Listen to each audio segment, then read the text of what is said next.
Cause you know we gon' talk about it. Let's talk about it. Get in here, we in here tonight. So get in here, we in here to vibe.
Hey y'all, hey everybody. Hold on one second. Let me turn this fan off.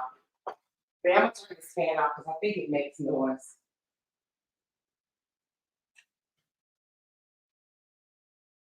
Hey everybody. How's everybody doing on this Friday evening? What are y'all doing? What are y'all doing? What are y'all doing? Hey, everybody. Big shout out to my moms. I see y'all full in effect out there. Thumbs up and let me know if you can hear me. How's everybody doing? How's everybody doing? I got 155 people in the building. How many thumbs up do I have? Did you guys forget to thumbs up the video? I think I have less than 100. Thumbs up this video for me, please. Listen to me. I'm all over the place. All over the place. She says, great, my week is over. I know you're happy about that. Well, anyway, this is Ask Amoira. This is where people send in questions that they want to ask Amoira. And myself, including you guys, are going to answer these questions, okay? So big shout out to my members. Those are the ones that's lit up in green. Thank you so much for being a part of the family. Thank you for being a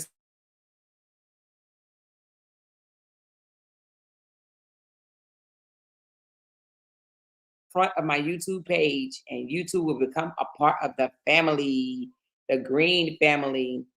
Please make sure y'all hit that thumbs up. I got 86 thumbs ups and 179 people in the building. She said, I'm somewhere getting cussed out and dragged out by auntie. Oh, Lord, by whose auntie? Who cussing you out, girl? What happened? Child, tell me. We'll talk about it on the next segment on our Laugh Out Loud. So if you have time, stick around about an hour and a half from now, 9:30-ish my time, that's Central. We will have a Laugh Out Loud Friday, honey. That's where we just go and laugh at everything that went on throughout the week, okay? All right, but right now I got several questions that came in. I really didn't know how to word the question. I probably should have worded it just like they asked it, but I have several questions. So let's start with the first one. The first one was, is settling for a piece, it actually said a piece of a man, but I said person, just in case we got any men in here that want to answer the question as well, because I heard we had one or two men also in the audience, okay? We had one, and I don't know where he went. I think he went somewhere out in the sky, the clouds or something. I don't know what happened to Timothy. But anyway, it says, is settling for a piece of a person better than waiting for a whole person, okay? Basically, do you go ahead and practice with somebody before that whole individual come, or when it says hold, we're gonna get into hold in a minute, okay? But is settling for a piece of a person better than waiting for a whole person? What say you? Okay, go ahead and put your answers down in the comments, and I am going to give you what I think, okay? Settling for a piece of a person better than waiting for a whole person. So let me get into the definition of whole. Okay, this is what Google say a whole person is. Okay, being a whole person means being, it says being yourself and believe in yourself. You don't feel the need to change everything about you or hide your passions in order to fit in, right? You don't have to believe that you are, what would I say, believe that you are too full of problems, basically damaged, okay? Then let me just say my definition of being whole, okay? Being whole is not just hold as far as you got your finances and stuff together, right? But your finances, your physical, your mental, your emotional, you understand what I'm saying? Being able to communicate, being able to know who you are and standing on business, not feeling the need that you have to change for somebody, being insecure with who you are, a person that have accepted who they are, you know what I mean, in their life or whatever, right? That's being whole. Okay. So the question is, would you rather settle for a piece of a person more than waiting for or better than waiting for a whole person? Okay. So I see people says, I wouldn't settle, don't settle, but don't be picky. Don't be picky, pick your battles, wait for a whole. Let me see. I see somebody say it's independence if they can be worked with. No, and why would Betty Wright say that in her song? Hell no, I can't wait. No, need him whole and healed on every level. Okay, let me just tell you my what I think about that. She said, "What's a piece of a person?" A piece of a person is somebody that's still working. They're working to get there. They ain't there yet. They're not there yet. Okay. So let me just tell you my what I thought about with this question. Okay. When it says, is it better to settle for a piece of person than waiting for a whole person? Settling is not a word that I like, right? I don't really like settling, but as far as being with the person, hold on a second.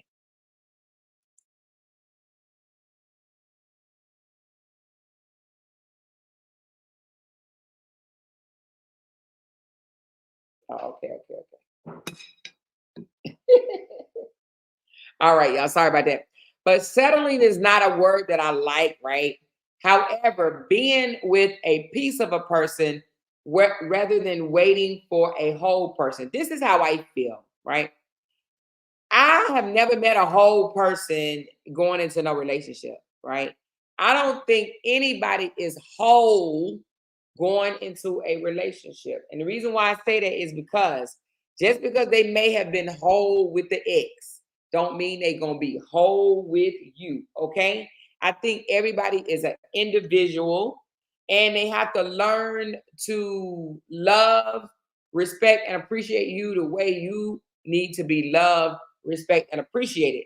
Just because they love Tracy a certain way, don't mean that they're gonna love Amora the same way, right? Don't even mean Amora needs to be loved the same way Tracy was loved. Everybody have a different way of how they receive and view love. Okay. So I've never met a whole person going into a relationship, even if they say out of their mouths, oh, I'm a whole person, or I'm looking for a whole person. So when you say you're looking for a whole person, are you looking for somebody that's already perfect that don't need no work? So you looking for someone that don't need no work, but you need work. Don't you think that's an unbalanced situation? So I prefer to get into a relationship with someone that's willing to grow with me. Okay. Someone that's willing to identify issues and we work on them together. Someone that's not afraid to say, I'm not perfect. I have my flaws, right? But I'm willing to work on my flaws. I'm willing to get it together. Ain't nobody out there perfect, right? Nobody. Don't believe that it is. And if you wait for that whole person, you might be waiting your whole life. Forever, forever, ever. Okay. Now I do have friends that think that there is a Mr. Perfect out there or Mrs. Perfect, whatever you want to say, right? And they are in their 60s, damn near 70s, and they still single. Why? Because they waiting on that perfect person, right? So I don't think that you should put your life on hold waiting for a perfect person. If you get a person that's willing to adhere to their shortcomings, well, not even their shortcomings, but if they're willing to work on it, you guys, if they're willing to identify and say, yeah, I got some effed up ways, right? Yeah, I need to grow in this area. Yeah, I need to take care of this. Yeah, I need to do better in my finances. Yeah, I need to get more emotion, get more control of my emotions. So if you got somebody that's willing to do the work, right? And you are willing to be with that person and stay by their side in order to do the work, right? I'll say, why not start there? If you think you're going to get in a relationship with somebody that already got it together, you have to ask yourself, do you already got it together? Do you have it together? Because we be looking for that perfect person, knowing that we've broken into 15 different pieces ourselves. Okay. So with me, I'm not gonna say that I've ever, even with my husband now, he wasn't whole. Jesus. I wasn't whole. I wasn't whole. He wasn't whole, right? We worked through a lot of kinks, and I think every relationship will. Every relationship have to work through. Now, the kinks don't have to be all knotted and nappy. You understand what I'm saying? But everybody will work through some type of kinks. You can have all the money in the world. You can be rich, healthy, wealthy. You can have it all, and you still gonna have some kinks because guess what? You just met somebody new. You don't know that person. That person don't know you, right? You guys have to figure each other out, learn each other, and guess what? You got to adhere to each other's ways. Okay. So I don't think that I don't like the word settling now. But would I rather be with a piece of person than waiting for a whole person? I'm gonna say this. I would rather be with a person that is willing to work with me and allow me to work with them. Now I do have my boundaries. Now I'm not getting with no person that's outside of my boundaries. You can't be outside of my boundaries. You don't have to be perfect. My boundaries don't call for a perfect person, right? But I do have boundaries that I just will not allow anybody that's outside of those boundaries. But again, my boundaries don't say, "Oh, you got to be perfect." Everybody make mistakes. Everybody should be allowed to make mistakes, right? I don't want no perfect. I would never want to be with a perfect mofo, okay? But there are some, I ain't dealing with this type of shit, right? Like I don't like nobody that do drugs. I don't even care if you saying you got to do it because it stresses you, you stressed out, and if you just puff pass a couple of times or whatever, you'll feel better. I'm not dating nobody that do drugs. I don't want to date anybody that uses a substance to alter their mind. Okay, because if you need a substance to alter your mental state, your emotional state, I don't want to be with you. I just don't want to. That's me. I know other people are okay with heavy drinkers, drunks, okay? I don't want a drunk. I don't want a drug user. Now, I'm not saying weed, even though we don't do weed, but I'm not saying weed. I'm saying drug users where you got to hit the pipe or sniff the crack or whatever. Y'all know what I'm talking about. The drugs, the drug pop pills, people that pop pills, um, painkillers and all type of ecstasies and this and that, shit that they need to function. I don't want to be with somebody like that, right? And I also don't want to be with a disrespectful individual. Okay. So I have my boundaries. And when I say disrespectful, I don't mean argue with me. Yeah, we're gonna get in arguments or whatever. But when you come out of pocket, you know what I'm saying? And you feel that just because you mad right now, that you can call me all types of bitches and hoes and shit like that. That ain't gonna work with me. That shows who you really are. If you lose it when you upset, that's you. That's you. That's who you are. It ain't no, oh, she did it to me first or he did it to me first. No, that is you. You just bringing out the real you. Okay. So I don't want to be with somebody that don't have control, self-control, just because somebody do it to them, they can turn around and do it to someone else type of person or whatever, or use it as an excuse to get out of pocket. I want a level-headed person. So a level-headed, imperfect person, I will take any day. So if you call that a piece of person, then I would rather have a piece of person than to wait for a whole person, right? Because and to me, there ain't no such thing as no whole individual starting off in a relationship. Okay. Because if he whole, are you whole? So both of y'all whole? Okay, yeah, no, The only whole person to me is Jesus. Okay. Ain't nobody got it all together. Nobody got it all together. I'm okay with being imperfect and being with an imperfect person. I don't need a perfect mofos. A lot of these people that think a mofo should be perfect, right, are them single mofos that love to tell people in relationships how bad their relationship is, okay? So, but do have your boundaries. I wouldn't be with a person that don't have self-control. That I just will not settle. You ain't gonna get mad and holler off and slap the shit out of me. That means you lack self-control. Okay. You don't have self-control. Your hand, you trigger happy with your hand. Okay. Yeah. So you gotta have everybody got their own do's and don'ts in a relationship. Mine is putting your hands on me, disrespecting me. You know, is a couple other things too, but the drug use, the alcohol use, not the alcohol use, but the alcohol abuse. Okay. I'm not with that. I don't want nobody that need that don't have self-control, pretty much, right? You need something to control your ass. I'm gonna leave that for somebody else. Okay. She says, but Amoira, you're describing people that are not whole. Well, talking about with the alcohol use, well, yeah, I'm not. I ain't bending on that. You can be not whole, but I still don't want some of your deficiencies. You could be not whole, right? Because I don't think nobody's perfect. But I don't want to deal with I don't want to get with somebody with those deficiencies. Nah, you got to kick that before you ever meet me. I don't want to deal with that. Now that's some things that I just will not bend on. I don't want to be with a drunk. I've seen what drunks do. It's things that I've seen in my life that I will not deal with. And that is one, drunks, drug users, beaters, abusers. I'm not dealing with that. Not me. Mm-mm. Now, if you used to be, and before you came to me, if you didn't kick it, I might entertain you. But if you come into the relationship the first 90 days and you don't know how to keep your hands to yourself and your mouth is reckless, this, and the other, no, hell no. Get deep away from me. Get deep away from me, for real, for real. She said, a pleasant good night to everyone. Amoira with you. I'm with you on that, truth be told. Hey, Sandra. I'm not whole. I'm definitely still broken from my loss. That's why I'm single. I still cannot bring my brokenness into a relationship. I'm the same way, Amoira. Night night, Sandra.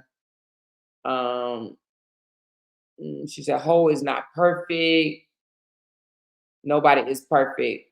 Yeah, nobody is perfect. So, I mean, but as far as hold, let me just say this then. Let me correct myself a little bit.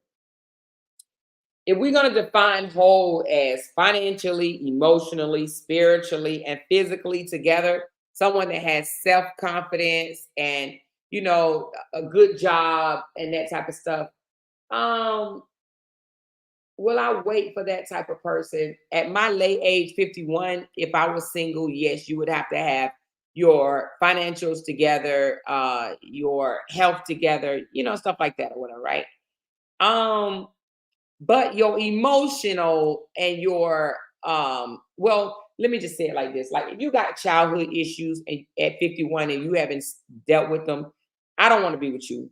I don't, because I just do feel like at a certain age in your life, you do need to get a hold of that. Like even if you're 43 and still crying about certain things or whatever, I wouldn't want to be with a 40-year-old that have not dealt with their emotions and still losing it in front of everybody and spiraling out of control and shit like that. I would not want to be with someone like that. So no, I would not want to be with that person at all. When I say a piece of a person, I mean, when I say they not perfect, I mean, like, let me give you an example. When I met Jay, I felt like, okay, Jay wasn't a bad person at all, but in the relationships that he had in the past, he was able to get away with more stuff than he's able to get away with me with, right? I don't want to get into the details, but he wasn't no drunk or anything like that, but he still was able to come out of pocket with his mouth, not with name calling and none of that stuff. Just always, he was very much more argumentative than he is with me, with them. Okay, always got to have a last word. Um, will argue you to death like a woman. I don't like that. I don't like that. Like, let's agree to disagree. Because I'm not about to go back and forth with no man like that all night. Like that give me feminine vibes. I don't like a man that just like a chihuahua, always got uh, you know, keep it going. At some point, one of us got to be adults and say, you know what, let's just agree to disagree. Things ain't working out at the moment. We're not seeing eye to eye. Let's take a break and let's come back to this. That's what type of person that he is now, right? Whereas before it was, you gonna listen to what I gotta say. Boy, please right now, get out my face with that. I don't want to hear that no more. So I can't be with a man that wanna be right, gotta have the last word, gotta prove you wrong, gotta keep it going all day, all night. That's to me, I hate that. I absolutely hate that. However, I got into a relationship with somebody like that, but I stood with them because there was potential. You understand what I'm saying? So I wouldn't consider that a whole person. I don't say it was a piece of a person, but it's something that needed work. Do you understand what I'm trying to say? It was something that definitely needed work on, and we was able to work on it. That right there, I was able to deal with. And I was so, because some people may say, "Oh, that's not a whole person's," because that was, to me, that's emotional. He wasn't intact with his emotions, but I wasn't intact with my emotions either.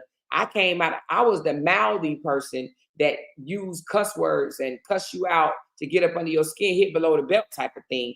And he worked with me on that. You understand what I'm saying? So I wasn't whole because my emotions wasn't intact and neither was his. So, and emotions being intact is a part of being whole. So we definitely was not whole,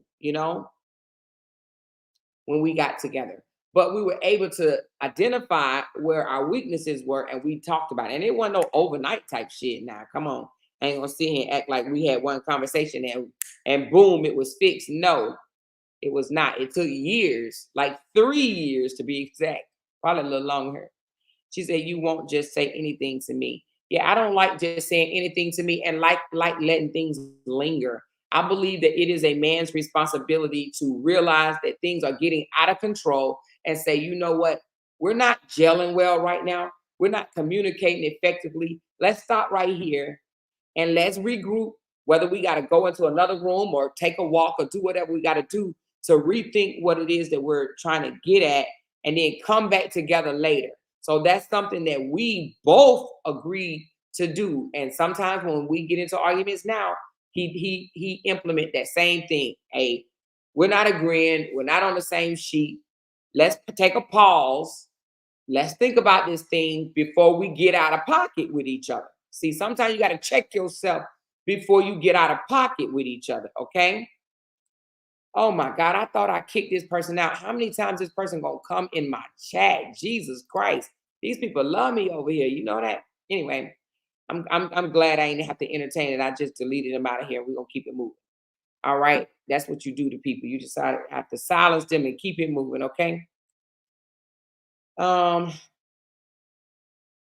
she said, what you don't like, you attract. What you don't like, you attract. I don't know about that statement. What you don't like, you attract.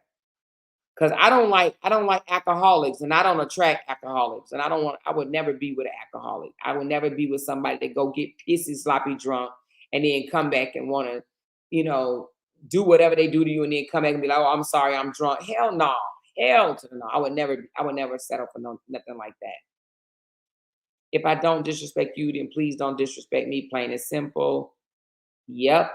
Treat others the way you want to be treated. She said, oh my God, yes, Tamika, I can't stand that. What Tamika say? She said, I don't like gossiping men.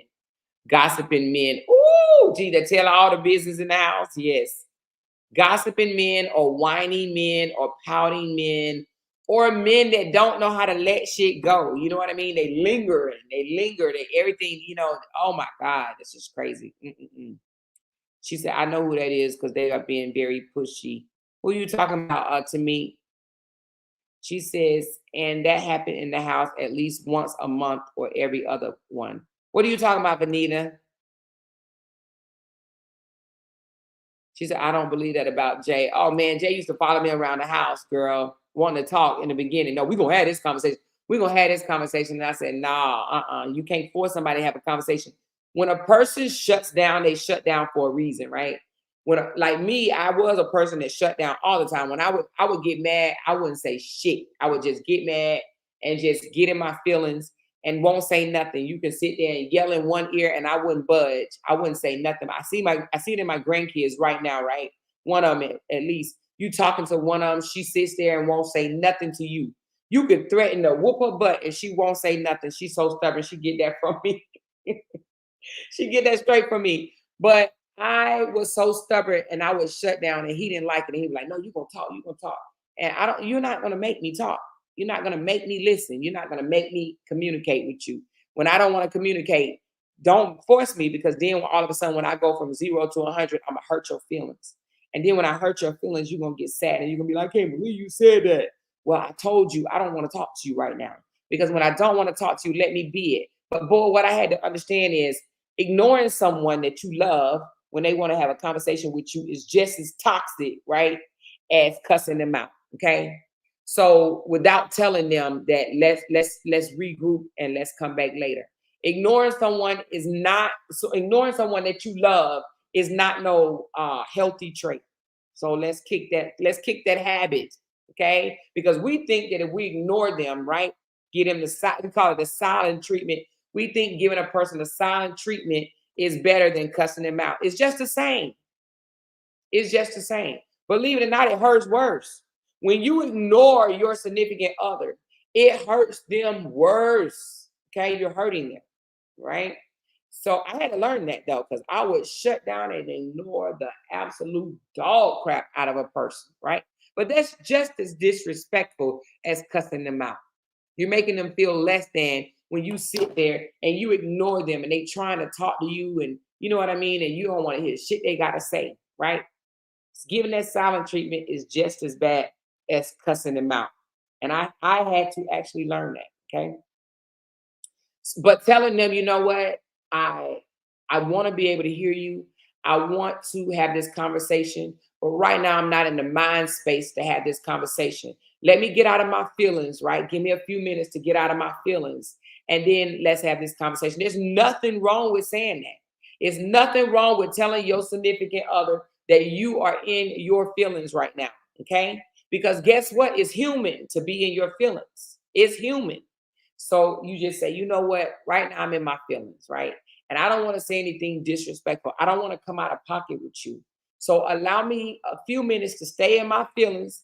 And when I get out of my feelings, I would like to have this conversation with you. But right now is a bad time, okay? Because I'm going to pop off. I'm going to say something that I probably don't mean. So just allow me to, pout, to be mad, to pace up and down, to do whatever. So I won't disrespect you, okay? And guess what they'll say? Okay, all right, I'll let you be in your feelings because it's okay. It's natural. It's a normal thing to be in your feelings sometimes, right? So that's what I do. I pout, get in my feelings. I get up there and I might even talk to myself and say, who the F he think he talking to? I know he ain't talking to me like that. Gonna sit here and cut me off when I'm trying to say this, I'm trying to say that. Do whatever you got to do to get it out your system, right? And then you go back to him and say, okay, I'm ready to have this conversation. After you done got out your feelings, ain't nothing wrong with that. But don't ignore them. Ignoring them is, it's going to make them feel less than, right? I'm here to tell you it does. She said, for a long time, my husband and I used to write each other notes. He loves to write, and I do too. And we gave it to each other at the same time because I used to get so mad because he would wait until I had a what? Until I had what, Des? He would wait until I had an attitude, or he would wait until I have a problem until he expressed himself. Oh, yes, honey, Des, girl, that must be every man because I have that issue still. But we still working on it. And we've been together for 16 years. We literally were taking a walk the other day. And I said, one of the things that we learned in counseling that I still have an issue with you with is when I address something that I don't like that you do, you immediately turn around and you address something that you don't like that I do. I don't like it when you do that.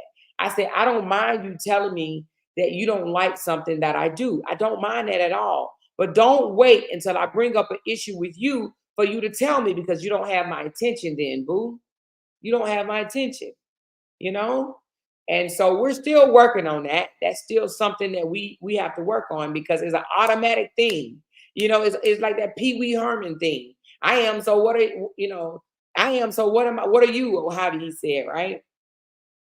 What about what you did? What you did on Thursday?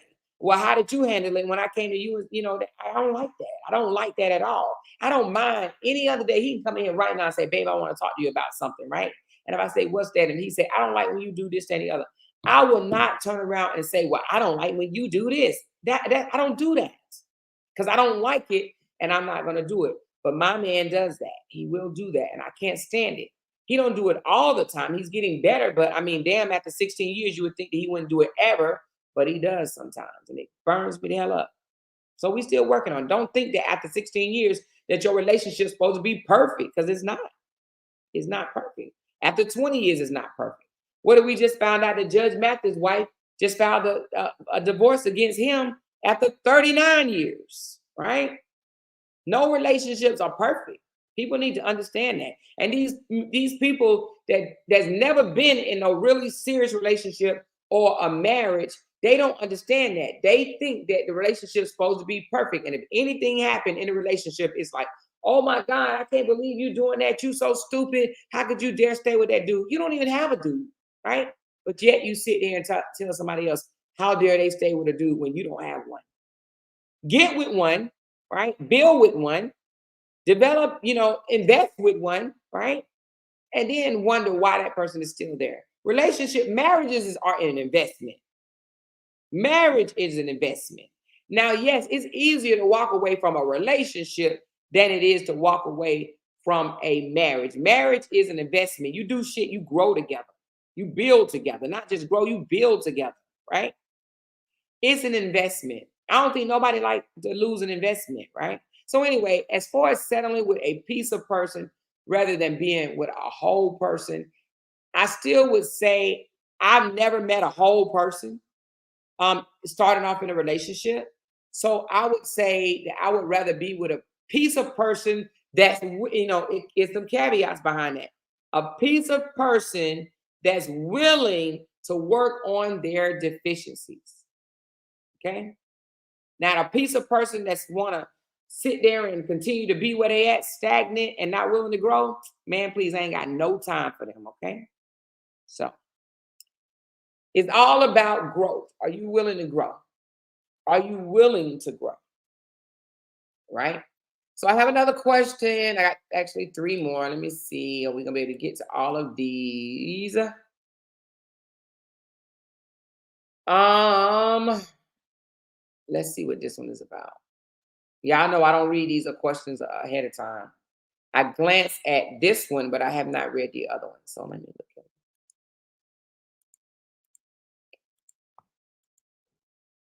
I can't even open that, so I don't even know what that is. Somebody sent me a link, so I can't open that one.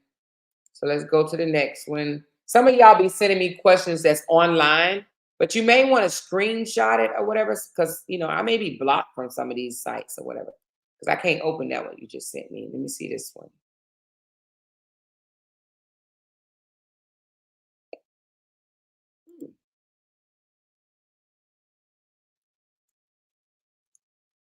Oh, my bad. Hold on. I see what I did. I'm working with this new computer. Oh, I did get a new computer, you guys, and I'm working with this new computer, and I got to figure it out. It's a little different. It's not the same one. So I got to figure it out. On my other one, for some reason, I was able to switch between my Gmail accounts like that. But this one, I got to log out of it and go back into the other one. Okay. So here's another question.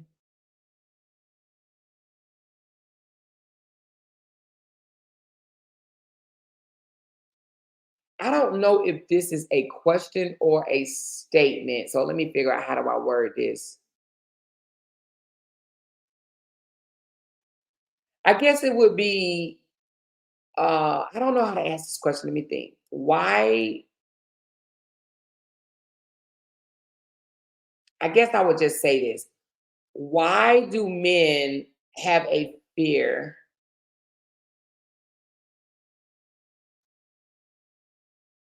Hmm. It just said, let me just read what it says. It says, some men have this irrational fear of being used for money that they don't have.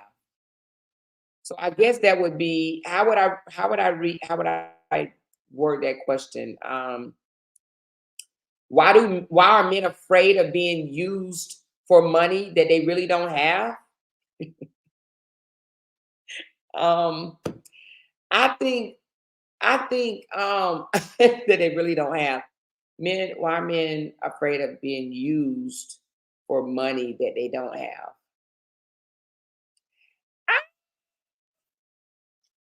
I don't know how they're afraid of being used for money that they don't have, but I do hear men sometimes say that they feel. I don't even know how to answer this question, y'all. Help me out on this one. Um, I do think that they use it as a crutch. Oh, you just using me for money, and knowing that they don't really have no money. Maybe they just want the woman to feel bad. I don't really know how to answer that question, because if they don't have money, how do they feel like they being used for money? I think a man feel they need to justify you wanting to use them for something, right? to justify the breakup or whatever, right? Um, you know, there or even a little amount of money because you use a fight of somebody for some money, you would think that because let me give y'all an example. I remember my old sister-in-law, my past sister-in-law with my last marriage. She called me a gold digger, right? You gold digger, you just using my brother for money. The most amount of money that we ever had in our account at one time was $14,000. What money? Gold digging what? What gold? So, yes, over 7 years, we only had the most we ever had at one time was $14,000. And she said I was a gold digger. So, I mean, digging what gold, right? What gold was I digging for? So I think it's just something to probably try to make you feel bad, or the woman feel bad or whatnot, or maybe it's because they want other people to think they had money. I don't know. I don't know. I don't know how to answer this question. Why do men feel used or they have a fear of being used for money that they don't have? I mean, maybe they think they have money. I don't call $14,000 money, but I don't know. I don't really know how to answer that question right there, you guys. Y'all could probably help me out in the comments. Why do men have a fear of being used for money? I don't know. Okay, so Latita said they have inadequacies and such their insecurities. But if they broke, why are they scared that they being used? She says seems like a deflection for the actual lack of financial success. I think they've been hurt by women and it's a defense mechanism. I think they okay, wait a minute. She says it's insecurities. The world is about image. If they broke, it would show. It would show. So how can you use something that is not available? I'm not sure. Okay, let's go to the next question. I don't know. I don't really know about that one.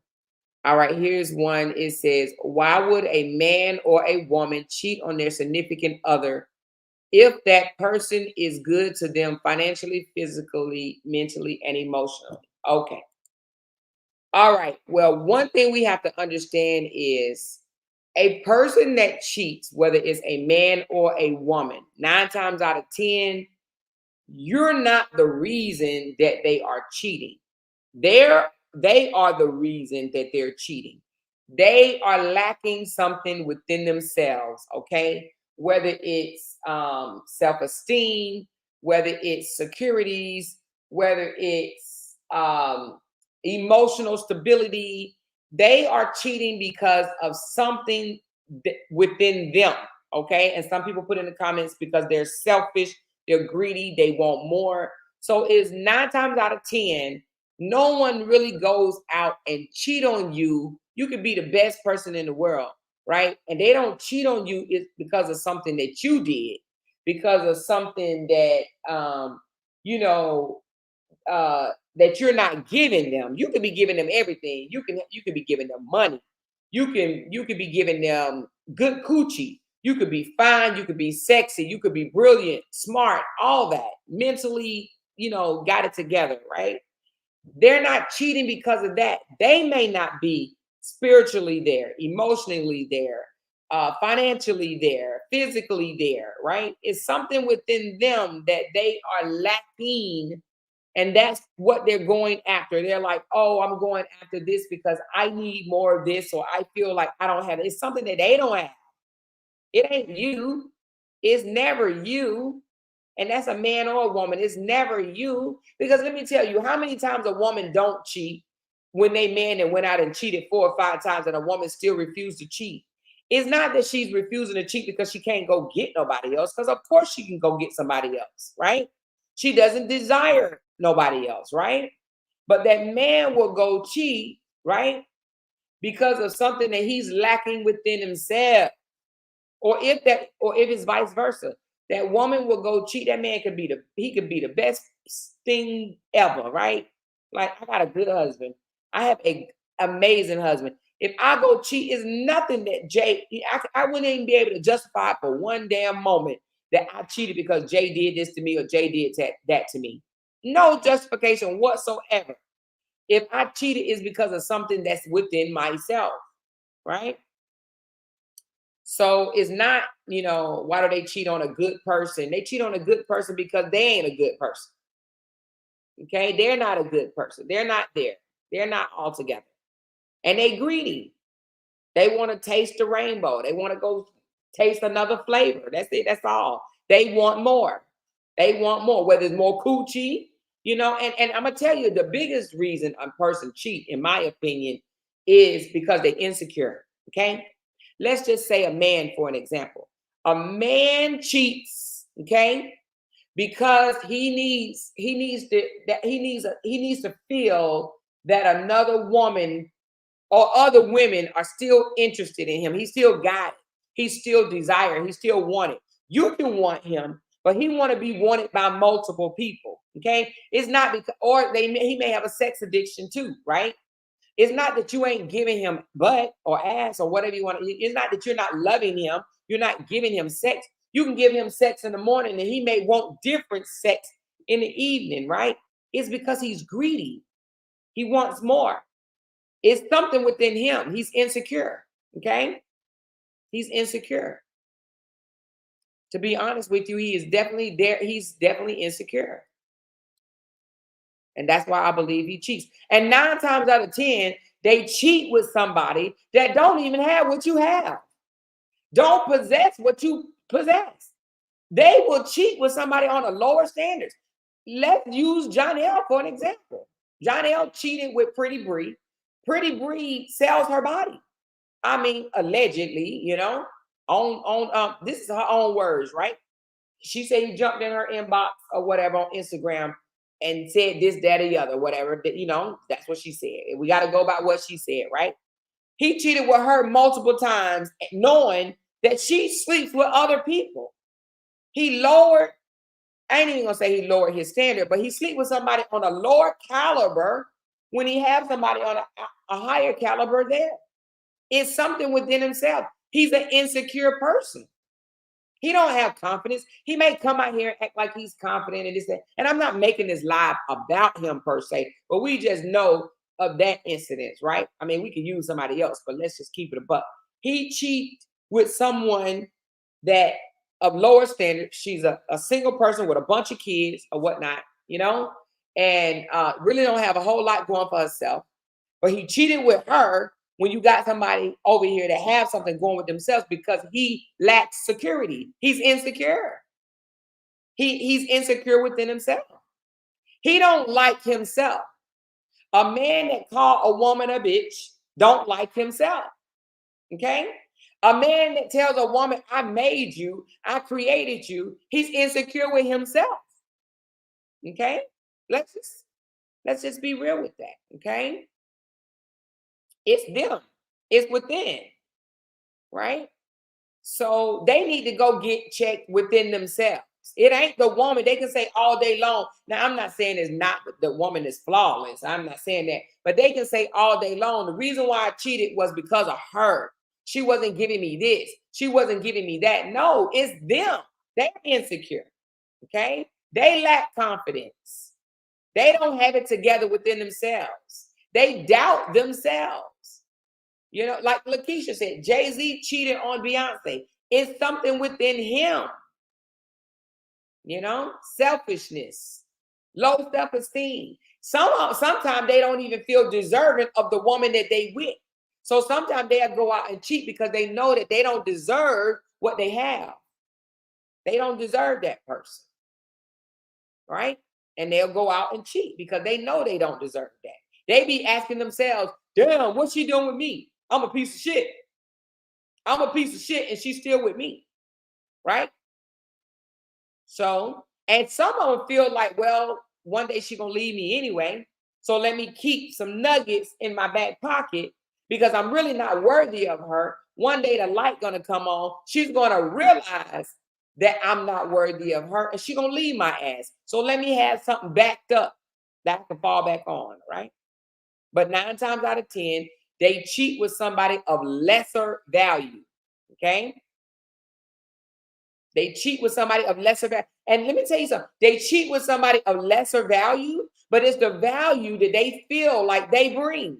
Do you understand what I'm saying when I just said that? They cheat on a lower standard with somebody they feel that they're equal to. They feel like you're up here and they down here. So they go cheat with somebody that's down there with them. Okay? That's what they do. Because in their mind, they're not up there with you. In their mind, they really feel that they are beneath you.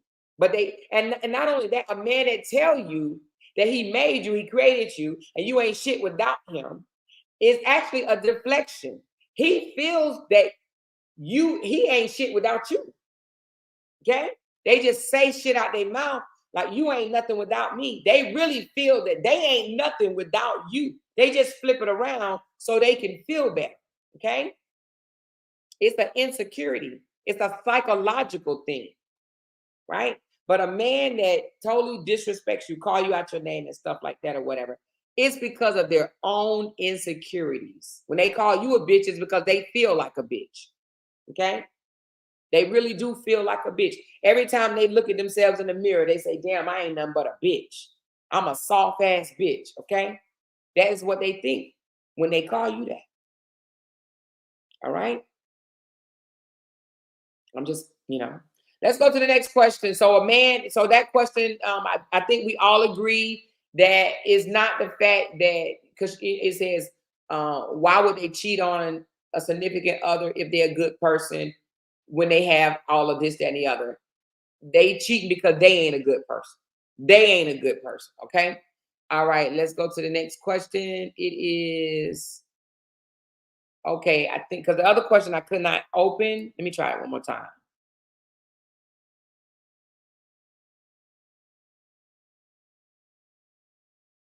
Let me try it one more time. Oh, okay, here it goes. All right, it says, so a friend of mine and her husband had a disagreement, went a day without speaking, a whole damn day, shit.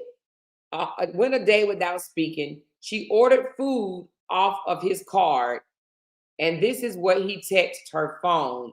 What should she say or do?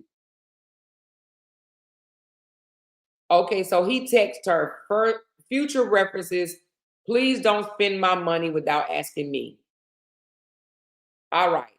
Let me read that question again. So a friend of mine and her husband, so they married, had a disagreement. They didn't speak for a whole day. She ordered food using his credit card, and he texts her, future reference, please don't spend my money without asking me. Well, let me tell you something. So it's your money when we arguing, but it's our money when we're gelling. F out of here with that shit. Okay. Well, first of all, they're married, so that my money, your money stuff. I don't even get down with that, because if you mad at me and you upset over a $20 meal or $30 DoorDash meal I just made, you got some serious issues, okay? You got some serious issues already.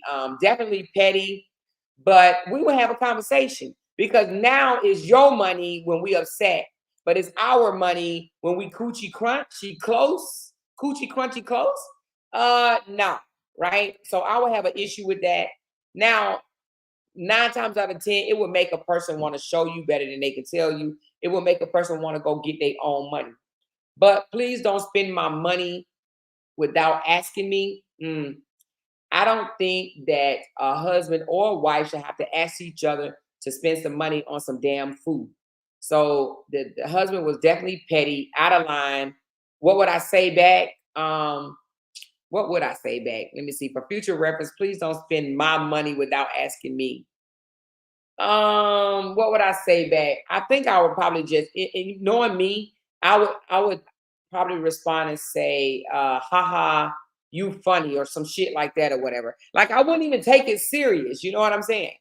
I would take it that he want to have conversation with me. That's his way of trying to ice break with me. You know what I mean? He wants sometimes your spouse just want a reaction out of you. I may just say something like, haha, you funny.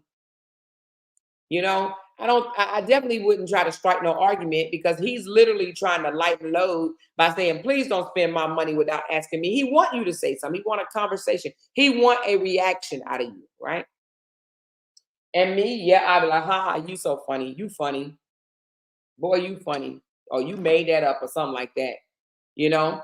But because in some relationships, I know in mine, sometimes the I'm sorries don't even come, right? But I got you some donuts in there on the countertop. Those are the I'm sorries, right? Those are the baby, I love you, or those are the I'm sorry. Some people don't know how to just start back up talking to you. So they just say all types of shit to get a reaction out of you because they want a conversation with you. Don't nobody want to know silence relationship. Don't nobody want to be silent with somebody no all damn day. You know, you got to break the ice some type of way. You have to break the ice. And that was just an icebreaker. For further references, please don't spend my money without asking me. He wants conversation, okay? That's what he wants, conversation. He want you to say something back, all right? And I would say, haha, you tried it, or okay, yeah, whatever. Or I might say something like, your money is my money. You know, something like that or whatever, you know? But now let me just caveat of this question. I wouldn't go no whole damn day without speaking to my man. I'm not doing that. Like, that ain't even like, what the hell are you mad for you to go all day without speaking to your man? I'm not doing that. I'm not your husband. I mean, a boyfriend, girlfriend, okay, I might get it, right? You go back to your house, he go back to his. But if y'all live in the same damn house all day long, no, I'm not doing that. We ain't doing it. Jay ain't gonna let me do that shit. He might give me an hour to be in my feelings, but that's about it. Or two, maybe. But we ain't going all day without speaking to each other. You gotta pass each other, you know what I mean, in the bedroom, in the kitchen, in the bathroom. You know, we ain't going all day without speaking to each other. That's just not happening. That's not happening. You know, I mean, sometimes we mad at each other, and if I call myself, you know, in my feelings, like I said, or whatever, and I go in the bathroom and he'll say, oh, this what we doing? You know, he might say something like that. Oh, you still mad? This what we doing? And then I might say something like, I don't know. I say something slick, but it don't last. It ain't lasting. Ain't no whole damn day. If you're going a whole day with no communication, you got some problems. You really got some problems. So, you probably need to go sit on somebody's couch at this point, okay? If you going a whole day without speaking to your significant other, you got some problems, okay? Y'all should be able to break the ice some type of way. Now, most men, they say, you want some Chick-fil-A? My husband said, I bought you some donuts. He already know that's going to get me. Shit. I am a sweet eater. I love sweets. I'm surprised I'm not big as hell. Like, my metabolism must be very, very high because as much sweets, I eat sweets every single day. I don't go a day without eating sweets unless I'm like literally trying to be on a diet or something like that. And it still won't last longer than maybe 3 or 4 days. I eat sweets every single day, multiple times a day while you playing. If I bake a cake 9 times out of 10, I'm gonna have cake and coffee in the morning and cake and coffee at night. Okay. I don't know why I'm not 600 pounds because I should be 600 pounds. I should. Now, I ain't wishing that on myself because I would definitely jump off a bridge if I get 600 pounds. Okay. But I should be 600 pounds because I eat all the time. And my husband knows sweets is my weakness. And if we get into an argument or if I'm feeling some type of way or whatever the case may be, if he wants to lift me up or lift my spirit up, he's going to buy me donuts. Jay is going to buy me donuts and I'm going to eat them. Okay. I'm going to tear them up. Period. You know? So she says, my ex outlaws. She didn't even say in-laws. She said outlaws. My ex outlaws, double negatives. Okay, my ex outlaws used to go 2 weeks without speaking and sleeping in the same bed. My ex father-in-law is a petty ass man. They've been married for 45 years and been miserable for all 45. See, I'm not about to do that. I'm not about to do that. Because let me tell you something. Let me tell you one thing about me, especially in the wintertime. In the wintertime, Jay is going to definitely get more love than he gets in the summertime. The summertime, it be hot as fuck. And it's like, please get your leg off me. I'm hot. But in the wintertime, you cannot move 1 inch in that bed without me moving an inch with you. You understand what I'm saying? You move, I move. Okay. That is the wintertime. Now the summer, get off me. Come on now, I don't even care. We finished doing the oochie coochie. I'm gonna need you to move. Get off me. Get your leg off me. Get your arm off me. I have literally taken Jay's arm and threw it from around me before. And he's like, damn. I mean, you could at least just told me to move it. And I'm like, I'm hot. I'm hot. I'm hot. I'm hot. Get off me. I'm hot. I'm hot. I'm hot. Get your arm off me. Your arm is heavy. Get it off me, right? But in the wintertime, I become a bitch, honey. I cuddle up like a little bitty doll, little bitty bear, and I get up under him. I'm cold. My butt cheeks cold. He move, I move. He move, I move. So the wintertime, he definitely gets more love than the summertime. The summertime, I'm hot. Okay. Like I'm hot right now. All right. I just turned the ceiling fan off because I don't want it to be making noise on this live. But yeah, the summertime is too hot to be trying to cuddle up on me. Get off me. Get back, get back. You don't know me like that. But the wintertime, and it's coming now. The wintertime is coming around the corner. I'm gonna be all up in it under him. But miserable for 45 years. Yeah, I don't know why. That may be the case with Judge Mathis.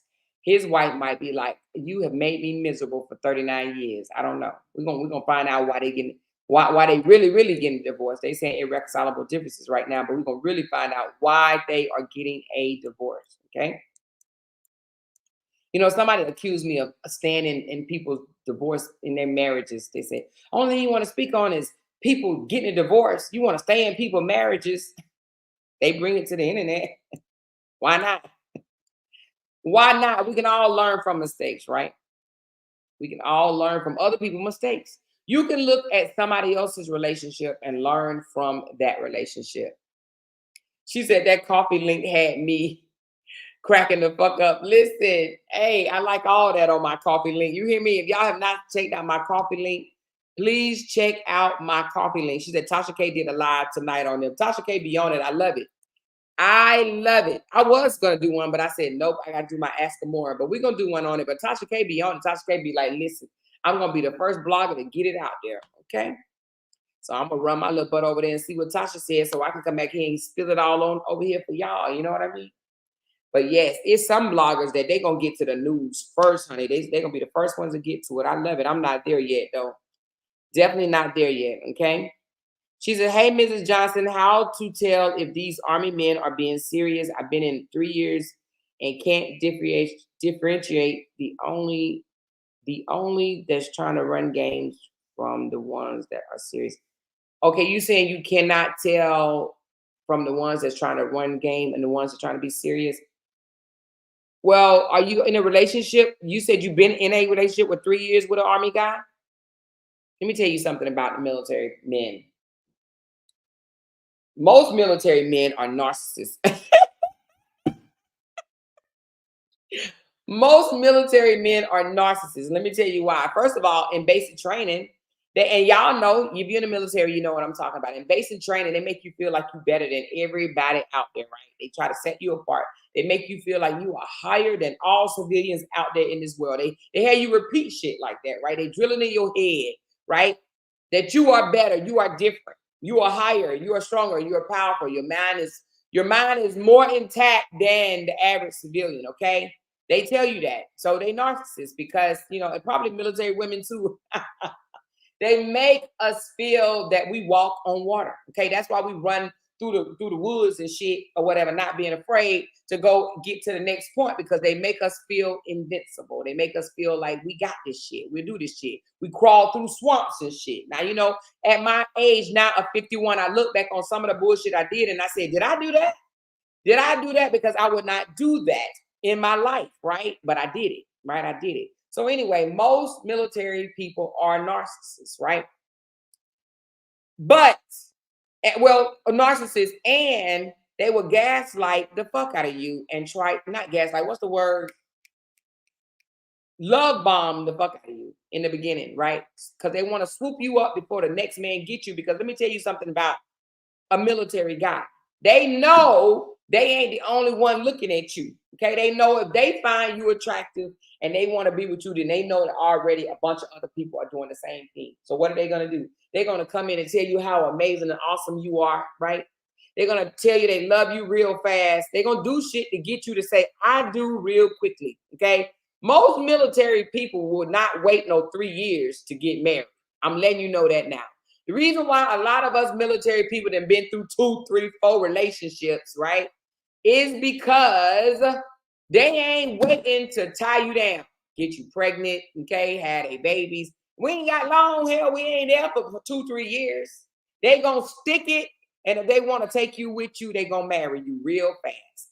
3 years is kind of long. So the fact that you say that you've been with somebody for 3 years and you can't differentiate whether they are playing games or are they serious, I'm going to have to say they playing games because 3 years is a long time, all right, for a military guy who want to marry you. Like Jay asked me to marry him like in 18 months. I'm the one that said, Linda, let's wait, Linda. And it's because I've already done that before, okay? I got married to one military guy in 6 months. Yes, I did. I ain't never told y'all that before, but I did.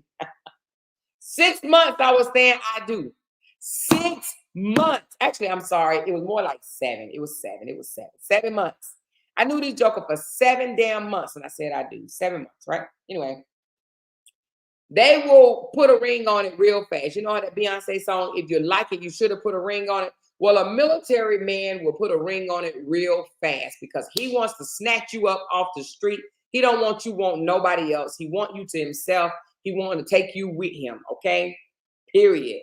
All right? She said, were you in love or more? Girl, I didn't even know what love was when I said I do, okay? I just said I do because I had a nice, pretty ring, and hell, he was in the military, and my daddy said military men have good benefits, okay? So, no, I would have to say, no, I was not in love, okay? I was 18 years old. What the hell was love? Love was he had a car, he had a job, he was an E4, and I thought we was rich, okay? Till I found out we wasn't. So was I in love? I didn't even know what love. I was insecure and all that stuff. So no, I didn't even know what love was. But I didn't know then that I didn't know what love was because I was saying that shit every damn day. I love you. I love you. I love you. I love you. I love you, girl. I didn't know what no love was. I was 18, dumb, stupid, and all that, okay? Then got divorced from him and at 22, married another military guy because he swooped me off my feet real fast, too. He got me with the girl. Have anybody ever told you that you got a body out of this world? Look at your body. Man, he made me feel like I was Beyonce, Janet Jackson. Do you hear me? He made me feel I was, if you're nasty, right? I'm Janet, if you're nasty, right? He made me feel like I was high up there. All military men make you feel like that. I'm gonna let you go and let you know that now.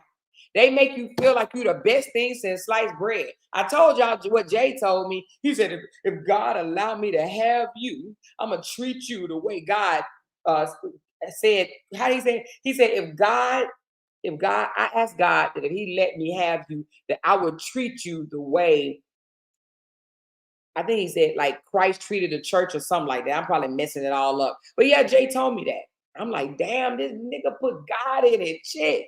You know, when somebody put God in it, you feel a little different, right? Or whatever. I'm like, oh, he loved me. Let me get rid of all these guys I've been messing with on the side, right? Let me dish all my little possibles. Let me get rid of these possibles. Let me get rid of this. Jay had me willing to change my phone number, okay? Now, everybody don't get their phone number changed when they get in a new relationship, but I was like, damn, I'm getting my number changed. Hell, I ain't messing this shit up. You know what I mean? I got my whole phone number changed. Why you playing? Why you playing, right? So anyway, but a military guy would make you feel like you are the best thing ever. All right. But I have to tell you, all gossip is allowed. 3 years is a bit long. Now, if you have been saying no, that you don't want to marry, that's one thing. But after 3 years and he still ain't said, will you marry me? Either he already married, and that's possible dealing with a military man. Either he already married or he playing games. Okay, because 3 years is a long time for a military man to swoop you up. Okay, now this is not all military guys. You might find that one or two want to take his time, right? But 9 times out of 10, they're gonna marry you real fast. And ain't too many of us military women that have not already said I do. Okay, if you ain't said I do, then I ain't even gonna go there. So somebody said, would you recommend a military man? Woo, Chassis. Now I have to say, I've dated all military guys except for one. One guy I dated was not military, and believe it or not, he was the guy that dated that wasn't a military. He was the most scammiest one of them all. Okay, he was the one that wanted to take advantage of me more than any other guy that I've dated. Okay, he was the one that wanted to get over. So would I recommend a military guy? Hell yeah, I would. Yes, I would. I listen, all my husbands was military men. I never married a broke man. Now, let me take that back because my first husband was broke. He was an E4. We was both broke. We was broke as hell. But he still had benefits, but he was still broke. Like we ain't made that much money. When you were E4 back in the day, they make more money now, but E4 back in the day, you was broke. I was broke. I remember it was a time when I didn't have nothing but $6. We didn't have nothing but $6 to last us from paycheck to paycheck. You heard me, $6. We were trying to figure out how we was gonna use that $6 without using it all up. $6. Okay. She said, where do you find a military man? Child, on a military base. That's where I found my husband at. But I wouldn't recommend that though. No, I'm just kidding. I mean, I wouldn't go out looking for a military guy just to be looking for one, even though my daddy did tell me, my daddy told me you need to marry you a military guy. He did say that to me. You need to marry you a military man, right? And so what did I do? I lied and said I was going to the park and ended up on the base. I went to a military base with my friend. We were riding around. I'm sitting in the back seat. We had two people in the front, and I was sitting in the back. We riding around. I was 18 years old, mind you, right? I was actually 17. We riding around being bad or whatever on a military base. Wasn't even supposed to be there. Riding around. I'm in the back seat. They beating the horn, hollering at him. The old yellow dude came up looking like Prince. But because those women were yelling at him and telling him he was cute and sexy and this, that, and the other, he paid him no attention. He stuck his head in the car and looked in the back seat and said, what's your name? What's your name? And I'm like, damn, I wasn't even hollering at the dude. And he asked me what my name was. That dude handed me a pencil. You heard me, a pencil with his phone number on it. How corny is that? He handed me a pencil with his phone number on it and said, call me. I wasn't even allowed to talk to guys on the phone at the time, but I found a way to call them. Anyway, long story short, child, please. But yeah, he stuck his head in the back seat and said, what's your name? Sure did. Sure the hell did. So one thing about this chocolate woman, one thing I ain't never had a problem with, and that is getting a boyfriend or relationship. They always thought, look, I was more insecure with myself and didn't think I was the prettiest girl in the world. And men was fucking crazy about me. I'm straight up ass serious. So those people that want, those other sides say I look like a man and that oh, I'm unattractive, this, that, and the other. Well, guess what, baby? I got 3 rings. How many have they got? The thing about it is people may think that you're unattractive and this, that, and the other, but some men don't want all that stuff. They want the woman that she go to bed looking this way and she can wake up looking that same way. They ain't got to go to sleep with Beyonce and wake up with Grace Jones. You understand what I'm saying? And I shouldn't say that because Grace Jones is beautiful. But what I'm trying to say is when people peel off all their face, they wake up looking like a different person. But men have always found me attractive. They have always found me attractive, right? They've always wanted to, get to know me, talk to me, be up under me. Like, damn, dude, what is it? Sometimes I had to even ask my damn self that, like, why do they love me so much? Like, what's up with that? Why these men be wanting to marry me so fast? Like, why? What? But I realized I am marriage material. Everybody ain't marriage material. Some people will never get married. I'm marriage material.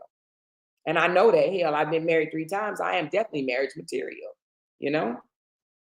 right? So anyway, yeah. So would I recommend a military guy? I would, but just know he might be a narcissist. Well, let me just say it like this.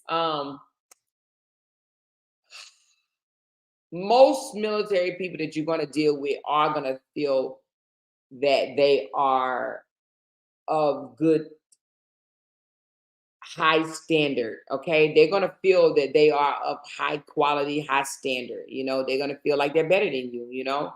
They're going to feel like they smarter than you. They're going to feel like they're um you know that they're the prize, so to speak. Okay. And when you get two military people like my husband and I to get together, you're gonna have some struggles. And we did.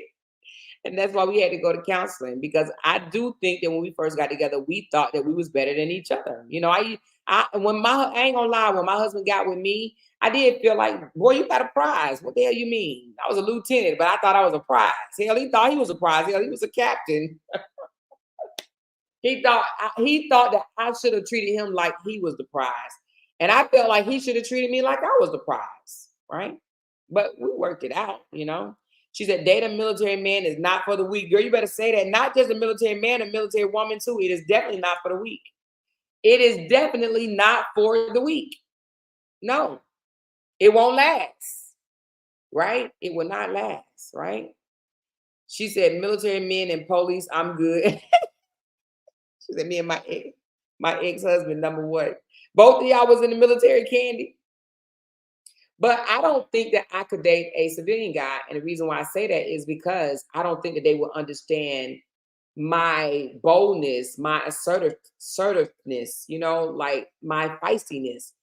A civilian man would not understand. They would not, I don't think a civilian man knows how to look at a military woman and know they can't find her femininity. How do you say that word?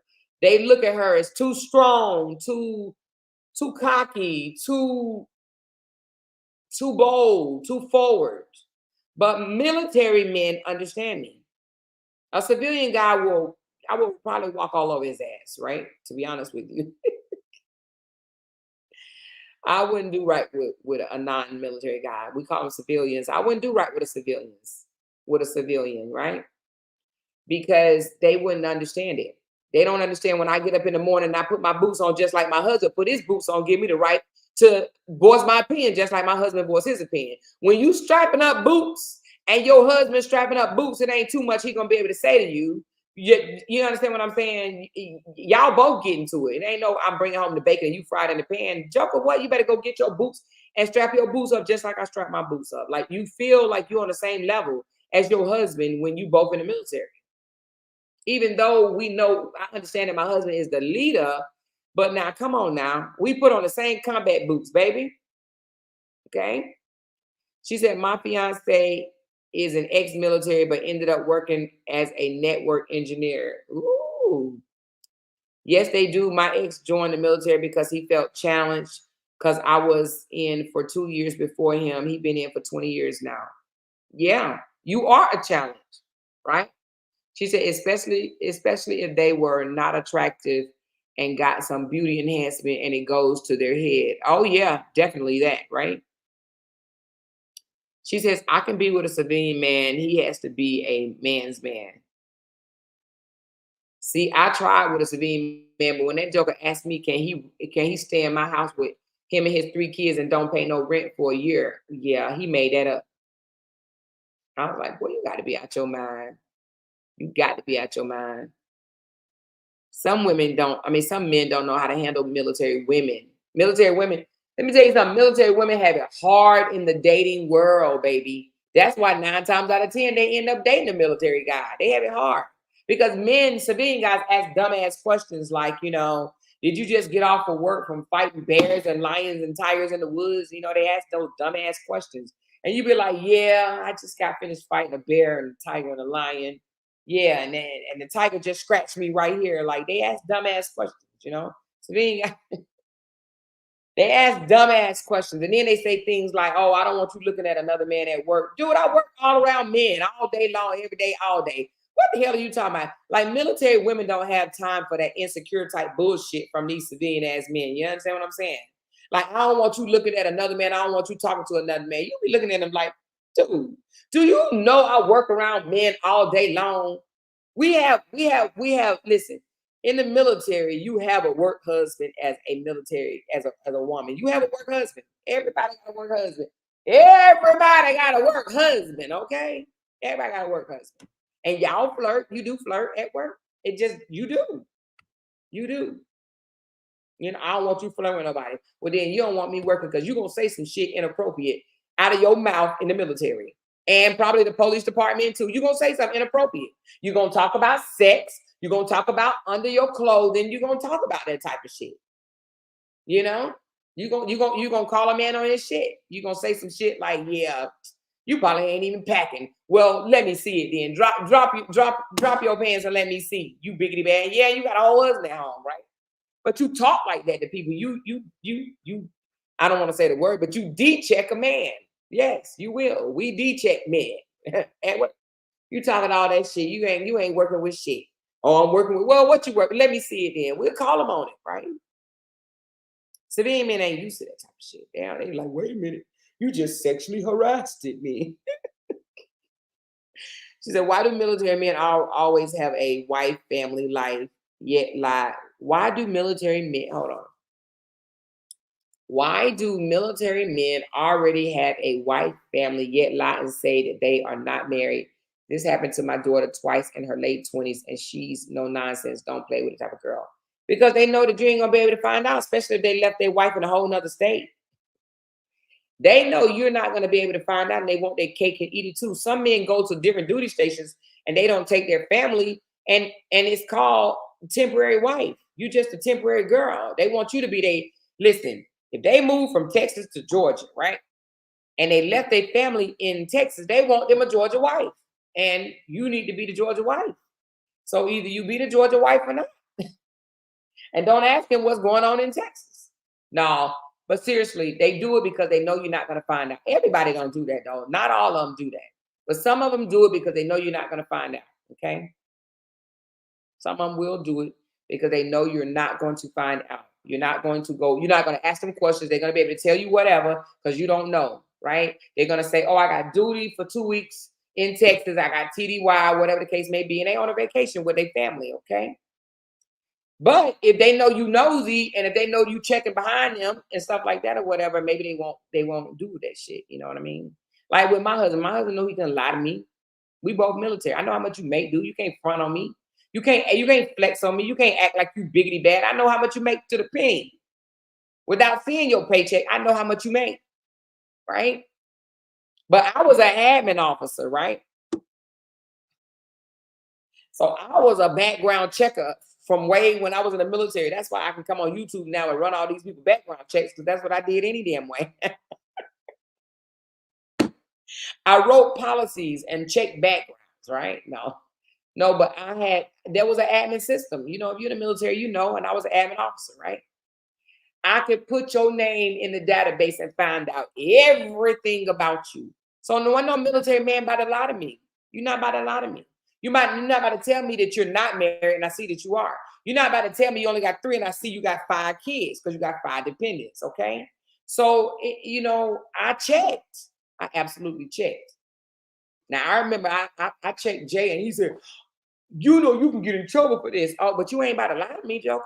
I told Jay everything about himself, spilled it all out to him, probably like maybe 3-4 months after we was dating each other. Told him everything about himself. He mouth wide open. You not supposed to do that. I did. Who you gonna tell? You can't do that. I knew everything about that Joker. Everything. So don't lie now. Don't lie now. Don't lie because I'll check you on it. You know? She said, more leave Jay alone. No, I'm just keeping it a book. She said, my Air Force grandfather had families everywhere. My Mexican grandmama, a Jewish family, a black family, and all the same time. Unfortunately, it happens. It doesn't happen with every military man. I don't want you to think every military man is a cheat. There's military men that are diehard Christians. You know what I'm saying? They are straight up love the Lord and they won't dare do no mess like that, right? But there are some military men that know that they can get away with dating you and their family. You know, you're just keeping them company until they get back to their family, you know? Some of them will tell you straight up. They may not say they got a family, but they may say something like, you know, I'm not looking for no serious relationship. But, you know, us women be like, oh, I'm going to change his mind in 2 weeks. No, if he told you he's not looking for a serious relationship, it is what it is. 9 times out of 10, if he tell you he ain't looking for a serious relationship, he ain't looking for no serious relationship. But we be like, oh, I'm gonna change him. I'm gonna put this coochie on him and change him. Girl, you just Georgia coochie, honey. He already got Texas coochie. Calm down, child. Calm down. She said, the more I do this, I work for the airline, and so does he. I be all in his shit. See, ain't the only one that did it, all right? She said, I was in therapy till I moved to Houston last year. Haven't found a new one yet, but I really need to just to keep myself in check. I have come a long way. This saga helped a lot, no lie, a distraction. What happened? You in therapy from what? A divorce? Well, let me read your question. You said,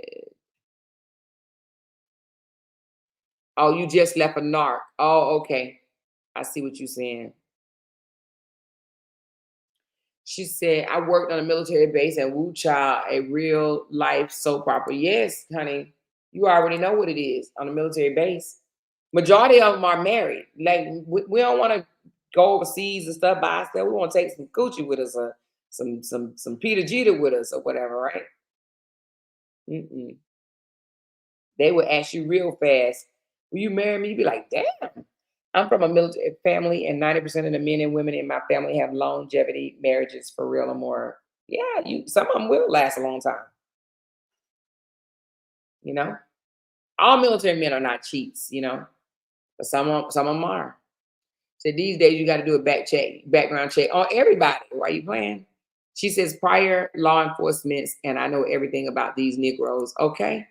But I believe that jobs that like police officers, maybe firefighters, I don't really know a whole lot about firefighters, but police officers, firefighters, military people, maybe even doctors and lawyers, you know, engineers, people with status, right? That, you know, because believe it or not, people in the military is considered status, right? I mean, we may not make lawyer pay, we may not make doctor pay, but when you add it all together, like lawyers and doctors, they have to pay for their own insurance and their own medical and dental. Where the military, that shit is free, and the whole family is free, right? So that counts somewhat as money, even though it doesn't count as money, if you know what I mean, right?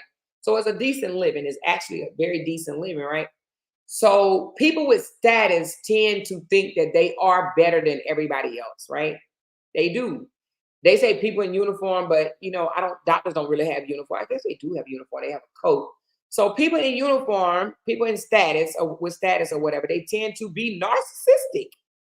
They may not be full blown, have the narcissistic behavior disorder, but they have some narcissistic ways. Okay. They do think that they are better than most people. Okay. They do, you know? So you have to understand that if you're going to date a military person, whether it's a female or a man, you are going to have to deal with them thinking, well, we call it the big head. They are going to have the big head. Might have to pop that joke a little bit. And they are easy to walk away. Now, I've noticed in the military, like, okay, what I'm seeing display on social media now with the Brianna and Robert can't move on. He has to mention her in some type of capacity because he can't move on. Let me just say it like this. I ain't never, and y'all correct me if I'm wrong, I ain't never seen no military dude or no military woman like that. We know how to cut ties and throw deuces. Like, we don't hold on to shit like that. Like, we know how to be like, boy, bye. Because we know that we can get somebody else, maybe equal or greater than the person that we just left. It ain't nobody in the military like that holding on and crying on the internet for 2 years. That's how. That's why somebody like myself being in the military, I'm looking at what Robert going through and what he doing, and I'm just like weak. That's weak. That calls weak to me. You weak. You wanted something, and now you crying about it. That man cannot go one day without throwing a subliminal about his exes. And he will forever do it. He's hurt. And he has it all over his face. He's definitely hurt. Because he started something that he cannot accept on his own. He filed for divorce. He initiated divorce and went through with it, and he can't accept it. Okay? She said, more that comes from moving around every 3 years, no attachment, we can pick up and move quickly. I absolutely agree. And that is not even that's not always a good thing. But she's right. Candy is right. We don't really have no attachment like that. It's hard for us to attach ourselves to that point. We always think in our mind that something is going to change because we are having to drop everything and move. I'm talking about friendships and relationships, everything, and move. Now, me, I keep friendships, right? I don't just drop my friendships. We may not be physically friends, but we're going to talk to each other. We ain't got to talk every day, all day. We ain't even got to talk every month. But when we do reach out to each other, it's going to be like we just seen each other yesterday. So I don't throw my friends away like that, right? But we don't develop attachments because we do have to move around so much.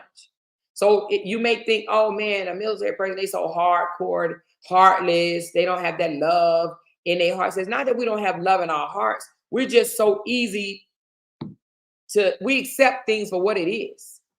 You know what I mean? You don't want to be with us? We got it. All right. We not that we don't hurt. We do hurt, but we ain't about to hurt for no forever. Forever. Hell no.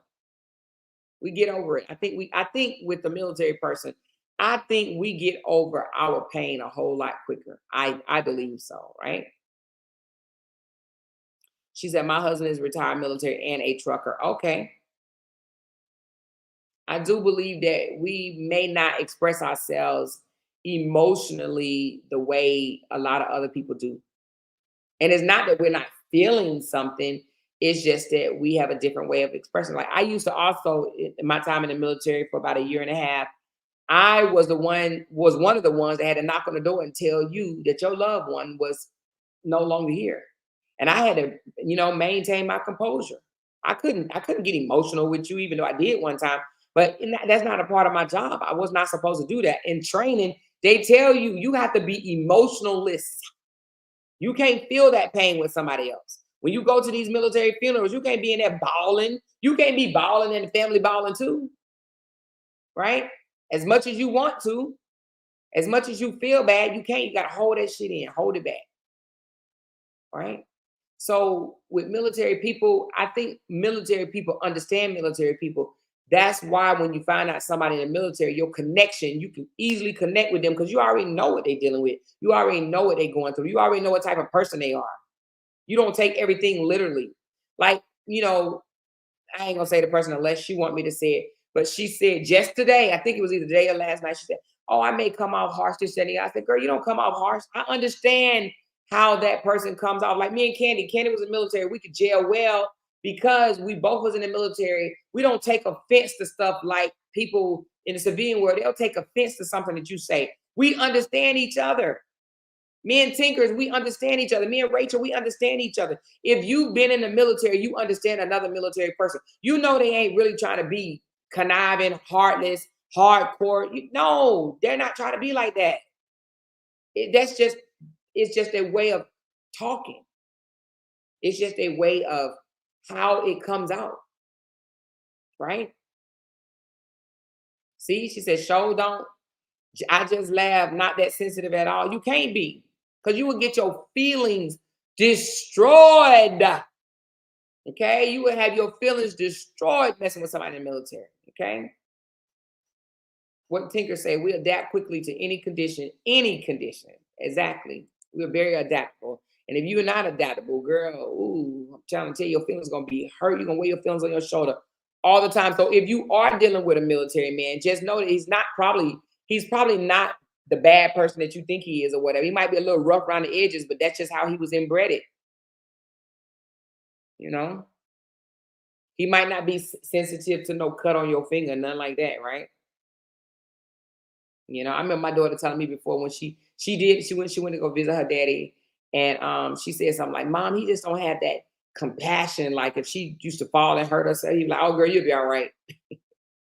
But most daddies might be like that anyway. We like, "Oh, girl, you'll be all right." Well, what was women? We make a big deal out of it. We ready to go. First of all, we ready to take them to the emergency room, right?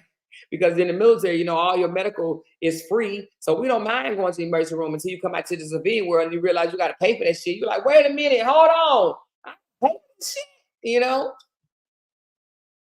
I'm like, "Wait a minute, let me dial back." But in the military, because you don't have to pay for nothing, listen.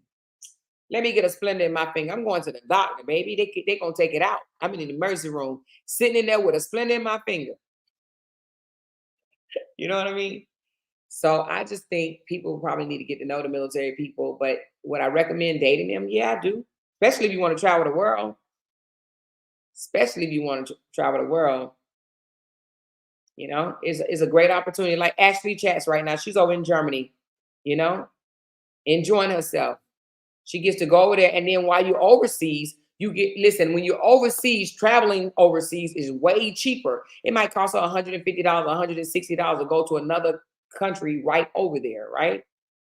Just like that. Spend a whole week. She can go on a vacation, her and her husband probably for $300 for a weekend together. 300 combined, and have a fandy dandy time. You get to travel, you get to do things that a lot of people would never do. I got two sisters that's never flown on a plane, never ever flown ever a day in their life, right? And sometimes I feel like, damn, if I wouldn't have joined the military, I would have been that third one. I probably wouldn't have flown. One of my sisters say, "Girl, how you get on Bin Laden plane?" I'm like, "What? How you get on one of Bin Laden plane?" I'm like, "Where you get that shit from?" Bin Laden plane, but she says it. She's funny as hell to me. I don't see how you get on Bin Laden plane. Civilians say some of the craziest shit ever. Like, what? Okay. She said, "I feel military and police are the same breed." They probably are. Cocky, speak their mind, headstrong, and can spot a weak person a mile away. They can. And that's another reason why I ain't trying to like flex or nothing like that or whatever. But that's another reason why 51 content creators couldn't take me down. They ain't even built like me, for real. Like, I ain't even trying to be funny. Like, my psychological will fuck them up. No, seriously, they're not built like me at all. You know, they just not. They just not. Okay, and I ain't even talking about, oh, I'm rich, because I'm not rich. Hell, I'm not rich. If I was rich, American Express wouldn't be after me, right? I'm not rich. It has nothing to do with that. But they're not built like me, right? You know, or built like any of us military people. We laugh at some of the bullshit that they say. We laugh at it. People don't like that. So anyway, hey, Unspoken Journey of Black Hair. Hey, Toya. Whole Temple is gone. Y'all know these names. She said, "Well, I tell you one who is very sensitive. He's a sensitive Twinkie. Listen, he's not Tunker built. He's definitely not built. He's not, no, he ain't built. Listen, he will be, ooh, child. He is not strong at all. He ain't Army strong, Navy strong, Marine strong, Coast Guard strong. He's definitely weak. He is definitely weak, very, very weak. But he ain't the only one. There's a whole bunch of weak. Listen, I've seen so many weak people on this social media than ever. They weak. I'm talking about weak men. They are weak, weak men. That's why when somebody asks me, "Oh, come on, Amoira, you are not attracted to that?" No, I'm not. I'm not attracted to his mental. I'm not attracted to his mental, and the body already got something going on that I wouldn't look at. But it's more the mental and the emotional. That dude don't have control of his emotions. I don't want no out of control emotional dude. That man is very much emotional, very much so. He's hurt. He's so worried that he wasn't able to bring her down. The fact that he says things like she's still making $200,000 a year or whatever. He's emotionally wrecked because the goal was to bring her down, and because he wasn't able to stop her coins, he wanted to stop her coins. He was like, "Oh, if I can't have you with all that money, I don't want nobody else to have you with all that money." That's what it was.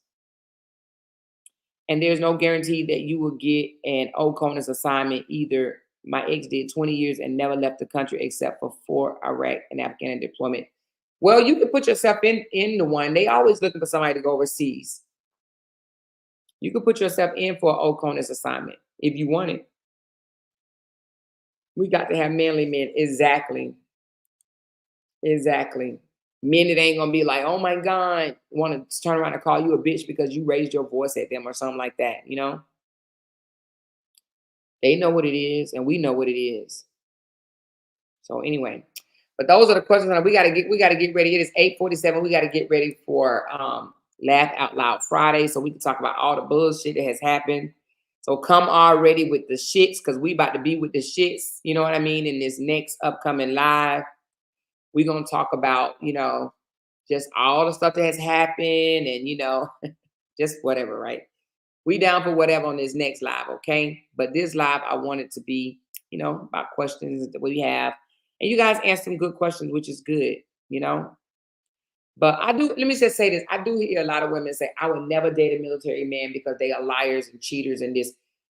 They're the only liars and cheaters, okay? If a man gonna cheat, it doesn't have nothing to do with his position, nothing to do with his career field. If a man is gonna cheat, he's gonna cheat because he's a cheater. Okay, because he's insecure is himself. It has nothing to do with his career. So you women that says, and one woman told me her mama told her never to date a military guy. Well, unfortunately, your mom may have told you that because of based off her experience. Don't never let your mother experience become your experience. You know what I mean?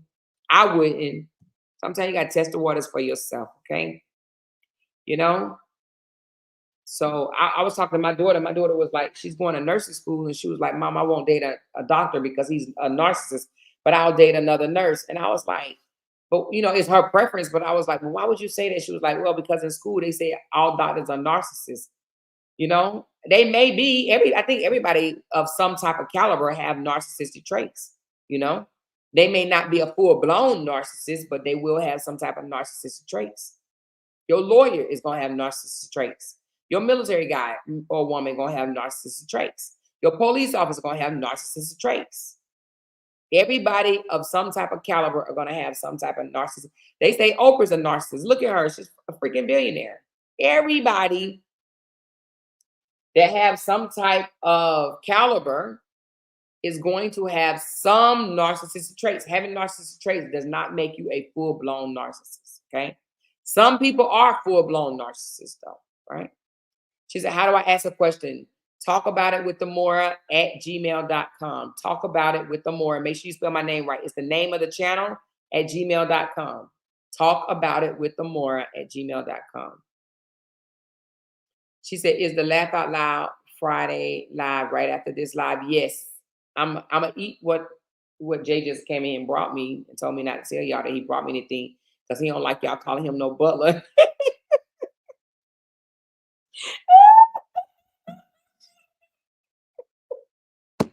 I wasn't supposed to say that. Now I gotta go delete this out the video. He's like, I don't want them calling me your butler. I'm like, boy, bye. Boy, he's like, don't say thank you, don't say nothing. I shouldn't even be telling y'all that. But I'm gonna eat this food right quick, and then I am going to get on Laugh Out Loud Friday. So 9:30, pull up at 9:30. It's gonna take me about 30 minutes to waffle this food down. He's like, shh, don't say nothing. Don't say nothing. And I put it on hold. I mean, put it on pause. I'm like, why you don't want me saying that? I don't want them thinking I'm your butler. I'm like, boy, bad. Boy, bad. Boy, bad. Somebody, he a real husband. Hell yeah, he a real husband. I wouldn't trade him for nothing in the world. And I will whoop off bitch ass over Jay. You hear me? You hear me? She said, what she say? I seen one last week, but I think I spelled your name wrong. I'll send it. Somebody put my email in the chat. Talk about it with Amoira at gmail.com. Please spell my name correctly. Talk about it with Amoira at gmail.com. Okay. She said, you single women don't y'all mess with no man like Robert Hampton. He's a Twinkie, a fruitcake. Well, y'all heard it from Exclusive. Exclusive be going in. You hear me? She be going in. She's like, wait a minute. If he has a penis, he has cheated. Now I ain't gonna say that now.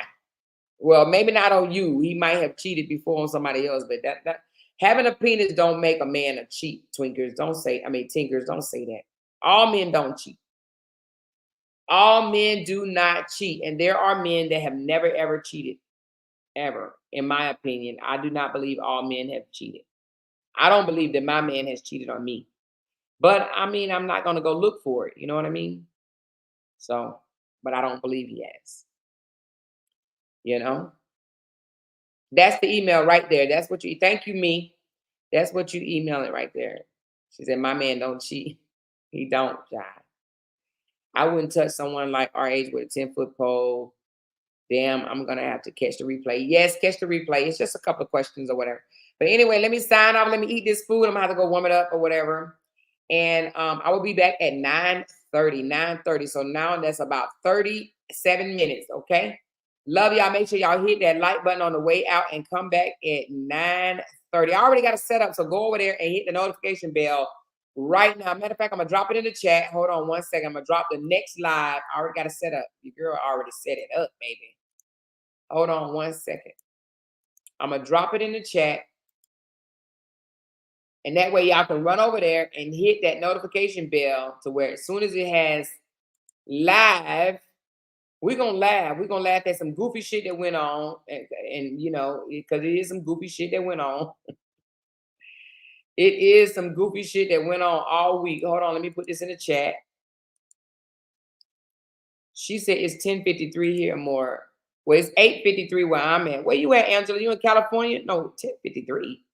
Where you at that is 10:53? It's 8:53 here. So at 9:30, I'm coming back. It's already set for 9:30, which is in 35 minutes or 36 minutes, something like that, okay? All right, love y'all. Make sure y'all hit that thumbs up button on the way out. I see y'all in a few. Bye, y'all.